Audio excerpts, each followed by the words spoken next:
Hi, welcome. This is David Cohen, and this is my video on the proper way, or the way I would instruct a client on how to do a barbell squat.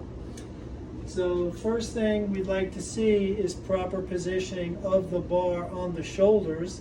I think a lot of people have a tendency to put it on that cervical vertebrae, and that's obviously not a safe place to be.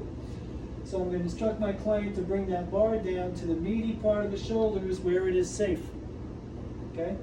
Now, from there, I'm going to ask my client to be hip width apart and feet nice and parallel.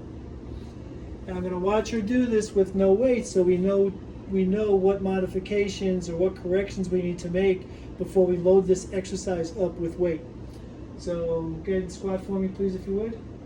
Yeah, so notice her back bends not far into that squat where her torso comes down facing the floor, and that's a dangerous position to be in.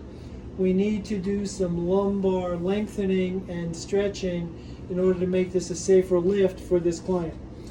At this point, I would not load the bar up for this client. I would go back and do some mat work and lengthening and stretching so we can come back and do this properly. The other problem we might have, and I'll have to do a squat assessment before we did this, is as she drops, I want to take a look at her hip flexibility. I want to see if she can keep her glutes down and get her knees 90 degrees before coming that far forward to the torso. So do that again, please, if you would. Yeah, so right there, her hip flexibility, that's breaking way too soon.